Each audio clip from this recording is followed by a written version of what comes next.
सभी को नमस्ते। आप सबका हिंदी प्रज्ञा चैनल पर स्वागत है। हम पढ़ रहे हैं छंद। कल हमने दो छंद पढ़े थे, चौपाई और चौपाई। आज दोहा छंद देखते हैं जो बड़ा ही आसान सा छंद है। तो इसके एक तो ये अर्ध सम्मात्रिक छंद है। कल हमने सम्मात्रिक छंद देखे थे, आज अर्ध सम्मात्रिक छंद है दोहा। फिर इसे तुकांत है और साधारण छंद है। साधारण कैसे है कि जिसमें 28 या 28 से कम मात्राएं होती है उसे साधारण छंद कहते हैं, और जो 28 से अधिक जिसमें मात्राएं होती है उसे दंडक छंद कहते हैं। और तुकांत छंद है ये क्योंकि इसके चरणों के अंत में तुक मिलती है। पहले और तीसरे चरण में 13-13 मात्राएं, दूसरे और चौथे चरण में इसमें 11-11 मात्राएं होती है। और विशेष बात इसमें एक है कि इसमें तगन और जगन नहीं होते, यानी कि चरणों के अंत में, चरणों के शुरू में, अंत में नहीं, चरणों के शुरुआत जब करते हैं तो उसमें जगन और तगन का प्रयोग निषेध होता है। अब देखते हैं इसके, देखो अर्ध सम्मात्रिक छंद है। आप इनके लक्षण याद करें। साधारण छंद है ये और तुकांत है, ये मैंने आपको बता दिया। साधारण क्या है, तुकांत क्या है। फिर इसके विषम चरणों में, अब विषम चरण का क्या अर्थ हुआ कि इसके पहले और तीसरे चरण में, विषम चरण का अर्थ क्या हुआ, पहला चरण और तीसरा चरण। पहले और तीसरे चरण में 13-13 मात्राएं, और सम चरणों में, सम चरणों का अर्थ क्या हुआ, दूसरा और चौथा चरण। सम चरणों का अर्थ हुआ दूसरा और चौथा चरण के चरणों में 11-11 मात्राएं होती है। यानी कि विषम चरणों में तो 13-13, पहले और तीसरे में तो 13-13 मात्राएं, और दूसरे और चौथे में 11-11 मात्राएं होती है। फिर तुक सम चरणों के अंत में मिलती है, यानी कि दूसरे और चौथे में, लास्ट में तुक मिलती है। ठीक है। फिर सम चरणों के अंतिम दो वर्ण क्रम से गुरु एवं लघु होते हैं। अंतिम दो वर्ण, सम चरणों के अंतिम दो वर्ण जहां तुक मिलती है वहां पर दो वर्ण कौन से, पहला गुरु आएगा और फिर लघु आएगा। गुरु का निशान ये है, लघु का निशान ये है, इस तरह से आएंगे। फिर चरणों के आरंभ में, ये नोट करने योग्य बात तो ये है कि जब हम दोहा छंद को पढ़ते हैं तो इस चीज का ध्यान नहीं देते कि चरणों के आरंभ में तगन और जगन का प्रयोग नहीं होता। किसका, तगन का और जगन का प्रयोग नहीं होता है। तो ये इसके लक्षण है, लक्षण याद करें। फिर हम अब उदाहरण से इसको समझते हैं। ये दोहा छंद के उदाहरण देखते हैं हम। दोहा छंद के लक्षण हमने देख लिए। उदाहरण देखो, सबे सहायक सबल के को न निबंध सहाय, पवन जगावत आग को दीपक देत बुझाए। पहला उदाहरण ये है, तो इसमें हम पहले मात्राएं गिनते हैं कि कितनी मात्राएं हैं इसमें। दोहा छंद में क्या क्या नियम था, लक्षण क्या थे इसके, कि इसके पहले और तीसरे चरण में, देखो ये पहला चरण हो गया, ये दूसरा, ये तीसरा और ये चौथा चरण। ठीक है, ये तो चरण का ध्यान रखे आप। फिर पहले और तीसरे चरण में 13-13 मात्राएं, दूसरे और चौथे चरण में 11-11 मात्राएं। तो हमें पहले मात्राएं गिनते हैं हम। देखो अब यहाँ देखो, यहाँ लघु मात्रा आएगी, यहाँ गुरु आएगी, और यहाँ लघु, या गुरु लघु लघु लघु लघु लघु और गुरु, यहाँ तक 13 मात्राएं होनी चाहिए। ये यति का निशान लगा हुआ है, देखो। हाँ, फिर यहाँ गुरु लघु लघु लघु लघु लघु लघु गुरु और लघु। अब इसकी मात्राएं देखते हैं। 1 2 3 4 5 6 7 8 9 10 11 12 13 13। पहले और तीसरे चरण में 13-13 मात्राएं, तो यह पहला चरण है और इसमें 13 मात्राएं है। अब ये तीसरा चरण भी देख लेते हैं, इसमें भी 13 मात्राएं होंगी। 1 2 3 4 5 6 7 8 9 10 11 12 13। तो ये पहला चरण, ये तीसरा चरण, इनमें 13-13 मात्राएं हैं। दूसरा और चौथा चरण देखो, अब ये इसमें 2 3 4 5 6 7 8 9 10 11 मात्राएं हैं यहाँ। और दूसरे चरण में भी 2 3 4 5 6 7 8 9 10 11 मात्राएं हैं। ठीक है, तो इसका ये नियम है कि पहले और तीसरे चरण में 13-13 मात्राएं, दूसरे और चौथे चरण में 11-11 मात्राएं आएंगी।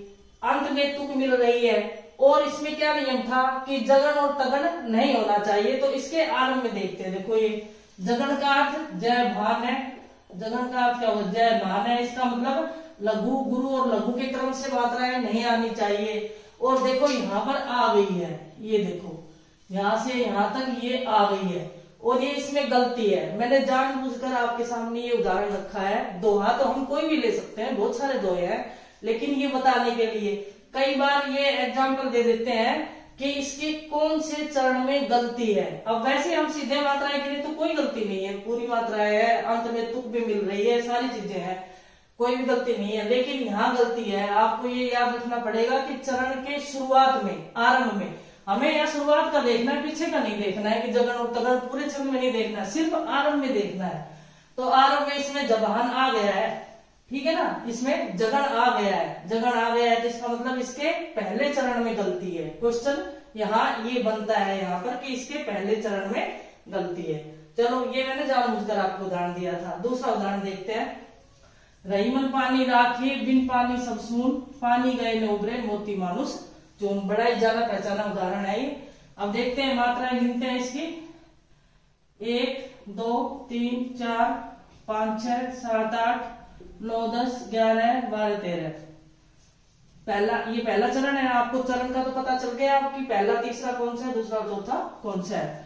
यहाँ 1 2 3 4 5 6 7 8 9 10 11 मात्रा है। फिर 2 2 4 5 6 7 8 9 10 11 12। यहाँ कुछ गलती हुई है। 2 2 4 5 6 7 8 9 10 11 12। पानी गए न उबरे, ये ऊ बड़ा आएगा यहाँ पर, तो भी मात्राएं 2 आ जाएंगी, ठीक है। यहाँ गलती है, लिखने में गलती है ये, ठीक है। 2 2 4 5 6 7 8 9 10 11 मात्राएं सही है इसमें। और क्या है कि दोनों में कुछ ना कुछ थोड़ी बहुत मात्रा इधर उधर हो सकती है, इतनी तो कभी कभी अधिकार होता है कि कहीं ना कहीं कुछ हो जाता है, लेकिन इसमें गलती नहीं थी, ये मेरी गलती थी। इसमें ऊ बड़ा आएगा तो मात्रा है। बड़े ऊ की मात्राओं में भी अंतर होता है। देखो, जो ऊ की छोटी मात्रा होती तो इस तरह से लिखते हैं, उसकी मात्रा वैसे भी यो करके लगाते हैं, और बड़े ऊ की मात्राएं इस तरह से मोड़ के लगाते हैं। मात्रा लगाने में भी अंतर होता है, हमें पहचानना होता है कि कौन सी मात्रा छोटी है कौन सी बड़ी है, ठीक है। हाँ, तो ये सारा सही है, इसमें कोई गलती नहीं है। इसके पहले और तीसरे चरण में 13 मात्राएं हैं, दूसरे और चौथे चरण में 11 मात्राएं हैं। तुकार मिल रही है। और शुरू में अगर हम देखें तो यहाँ पर जगन और तगन का था। इसमें बस ये याद रखना कि कौन सा छंद नहीं होना चाहिए, शुरू में जगन और तगन नहीं होना चाहिए। तो ये जगन और तगन यहाँ पर इसमें भी नहीं बन रहा है और यहाँ पर भी नहीं बन रहा है, ठीक है। अगला तीसरा उदाहरण देखते हैं। मेरी बहु बाधा हरो राधा नागरी सोए, जा तन की झाई परे श्याम हरित दूती होय।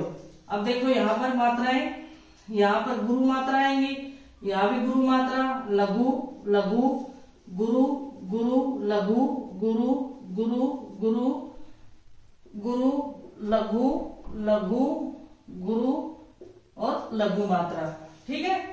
और यहाँ देखते हैं गुरु मात्रा, लघु लघु गुरु गुरु गुरु लघु गुरु, फिर यहाँ गुरु लघु लघु लघु लघु लघु लघु ही आएगी, यहाँ छोटी की मात्रा है ना, लघु ही आएगी, और गुरु और लघु, ठीक है। ये मात्राएं हमने लगा दी। मात्राएं गिनते हैं। पहला चरण देखो, 2 2 4 5 6 7 8 9 10 11 12 13। ये यहाँ यति आ गई है, तो यहाँ 13 मात्राएं हैं, ठीक है। 2 2 4 2 6 7 8 9 10 11 मात्राएं सही है इनकी। यहाँ 2 3 4 5 6 7 8 9 10 11 12 13 सही है मात्राएं। 2 3 4 5 6 7 8 9 10 11 मात्राएं सही है इसमें भी। अब इसमें आप ध्यान दें कि कौन सी गलती है। इसमें भी हम जब चरण के आरंभ में देखते हैं तो इसमें एक तो जगन था और एक तगन था, 2 थे। तो इसमें जगन की गलती इसमें है। अब तगन से क्या बनता है, ताराज है। आपको अगर वो सूत्र याद है तो आप अच्छे से गण बना सकते हो। यह माता राज भाने सैल गा, और उसके किसी भी वर्ण के अगले 2 अक्षर लेने, इस तरह से 3 वर्णों का समूह गण कहलाता है। ये हमने पिछली क्लासों में पढ़ लिया है अच्छी तरह से। गण बनाने के नियम भी पढ़ लिए हैं और मात्राएं गिनने के नियम भी पढ़े थे। तो ये ताराज है, ताराज का क्योंकि कौन कौन से देखो, गुरु गुरु और लघु मात्राएं भी नहीं होनी चाहिए। दोहा छंद के आरंभ में एक तो जगन नहीं होना चाहिए और एक तगन नहीं होना चाहिए। और ये क्या आ रहा है, ये देखो यहाँ पर के मेरी वो बाधारो, इसमें गुरु गुरु और लघु मात्राएं आ रही है। ये देखो यहाँ पर गुरु गुरु और लघु मात्राएं आ रही है, यानी कि तगड़ यहाँ पर आ रहा है, यहाँ जगन आ रहा है। मैंने जानबूझ के आपके दो उदाहरण ऐसे लिए हैं ताकि आप गलती समझ सको कि कहाँ गलती थी। अब इसमें भी वही क्वेश्चन बन सकता है कि इसके किस चरण में गलती है, ठीक है ना। तो इसके प्रथम चरण में गलती है। आप मात्राएं गिनेंगे तो कोई गलती नहीं है, नहीं दे, हो सकता है कि ये क्वेश्चन नहीं भी आए, लेकिन अगर आ भी सके कि इसके किस चरण में गलती है, मात्राएं गिनेंगे तो कोई गलती है ही नहीं, तो फिर हम उस चीज को ढूंढ नहीं पाएंगे। इसलिए मैंने उदाहरण भी इसी प्रकार के लिए हैं। तो ये ताराज है और यहाँ पर तगड़ नहीं आना चाहिए था, यहाँ तगड़ है, तो इसके पहले चरण में गलती है, ये ध्यान रहेगा आपको। तो ये दोहा छंद था। वैसे और बहुत सारे उदाहरण है, दोहे तो सबके ही है, कोई भी दोहे उठाकर ले लो। जो मैंने एक आपको सीधा एग्जाम्पल लिखा है, दो मैंने गलतियों वाले की कहाँ गलती आपकी हो सकती है ये बताने के लिए मैंने आपको ये दिया है। अगर ये नहीं पूछते हैं तो कोई दिक्कत नहीं है, तब तो ये ठीक है, दोहा छंद का उदाहरण ही है, कोई और नहीं है। लेकिन कई बार जब डीपली क्वेश्चन पूछते हैं तो फिर इसी तरह से पूछते हैं कि इसके किस चरण में गलती है। तो ये आपको विशेष याद रखना चाहिए कि दोहा चरण के आरंभ में जगन और तगड़ नहीं आना चाहिए। और बाकी आपको जो नियम है वो सारे याद करने हैं। अब देखते हैं आगे दूसरा। आज की क्लास में दूसरा छंद देखते हैं, सोरठा छंद। सोरठा, सोरठा दोहा का बिल्कुल विपरीत छंद है। कहा भी जाता है दोहा उल्टे सोरठा, इस तरह भी कहते हैं, दोहा उल्टे सोरठा, दोहा उल्टे सोरठा, सोरठा, दोहा को उलटकर सोरठा बनाया, ठीक है। तो दोहा का बिल्कुल विपरीत छंद कहे तो कौन सा है, सोरठा। अब देखो ये अलसमात्रिक छंद है और साधारण छंद है। साधारण का आपको अच्छे से पता चल रहा होगा कि क्या है। साधारण यानी कि जिसमें 28 या 28 से कम मात्राएं होती है वो क्या होता है, साधारण। और 28 से अधिक मात्रा वाला दंडक छंद होता है, ठीक है।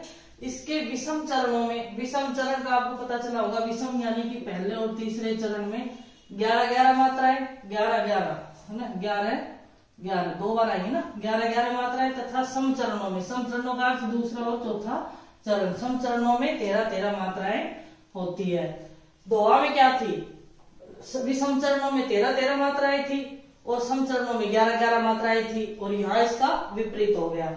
फिर सम चरणों के आरंभ में जगन नहीं होना चाहिए, ये नोट करने योग्य बात है कि सम चरणों के आरंभ में, ये मोस्ट इंपोर्टेंट है। कई चीजें बस यही जो अलग से बनाती है किसी भी क्वेश्चन को, तो वो है सम चरणों के आरंभ में जगन नहीं होना चाहिए। फिर तुक प्रथम में तृतीय चरणों में मिलती है, यहाँ अंत में नहीं मिलती। दोहा में तो दूसरे और चौथे चरण में मिल रही थी तुक, और यहाँ पहले और तीसरे चरण में, प्रथम और तृतीय चरण में तुक मिलती है।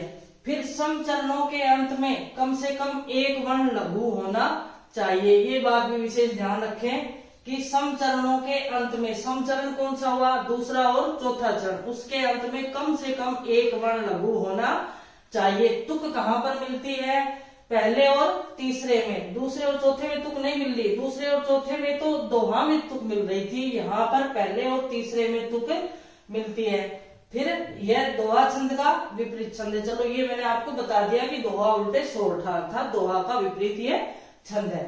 ये विशेष रूप से इसके लक्षण याद रखें। आगे देखते हैं इसके उदाहरण, देखते हैं सोरठा छंद का उदाहरण। लक्षण हमने देखे अभी। तो प्रभु प्रलाप सुनिकान विकल भय वानर निकल आई गए हनुमान जिमी करुणा में वीर रस। तो ये लक्ष्मण मूर्छा, ये जो लक्ष्मण जी को मूर्छा आ जाती है उस समय का संवाद है। क्योंकि जब हनुमान जी जड़ी बूटी लेने के लिए चले जाते हैं और उनको आने में विलंब हो रही होती है, तो जो रामचंद्र जी है और वहां पर वानर और भालू और सेना के जितने भी लोग हैं वो सभी प्रलाप करने लग जाते हैं।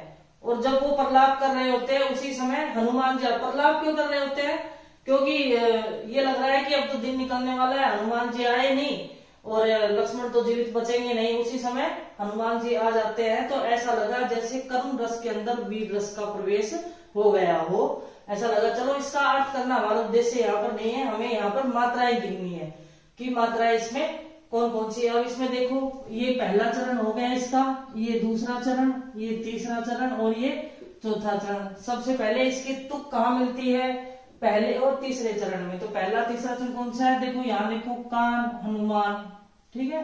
यहाँ ये यानी कि समान वर्णों की जहां पर आवृत्ति हो वहां तुक मिलती है। तो पहले और तीसरे चरण में इसकी तुक मिल रही है, ये देख लिया हमने। अब इसके पहले और तीसरे चरण में 11-11 मात्राएं, दूसरे और चौथे चरण में 13-13, बिल्कुल दोहे का विपरीत। अब हम मात्राएं गिनते हैं इसकी। देखो प्रभु प्रहलाद, देखो इसमें ये लघु गुरु, लघु ही आएगी यहाँ पर भी, लघु लघु गुरु लघु लघु लघु गुरु और लघु मात्रा। यहाँ देखो लघु मात्रा, लघु लघु लघु गुरु गुरु लघु लघु लघु लघु और लघु मात्राएं। तो अब देखिए ये पहला और तीसरा चरण है। अब इसके पहले चरण में कितनी मात्राएं हैं? 1 2 3 4 5 6 7 8 9 10 11, 11 मात्राएं। यहाँ 13 होनी चाहिए। 1 2 3 4 5 6 7 8 9 10 11 12 और 13 मात्राएं, यानी कि मात्रा इसकी सही है। इसी तरह से तीसरे चरण में देखेंगे तो गुरु मात्रा यहाँ पर लघु, यहाँ लघु लघु लघु लघु लघु गुरु और लघु। अब यहाँ चौथे चरण में मात्राएं गिन लेते हैं। लघु लघु लघु लघु गुरु, यहाँ लघु ही आएगी, लघु गुरु लघु लघु और लघु। अब देखो यहाँ पर 2 3 4 5 6 7 8 9 10 11, 11 मात्रा है यहाँ। 1 2 3 4 5 6 7 8 9 10 11 12 13, यानी कि मात्राएं बिल्कुल सही है। ये विशेष याद रखनी है कि पहले और तीसरे चरण में कितनी मात्राएं होती है? 11-11, और दूसरे और चौथे चरण में 13-13 मात्राएं होती है।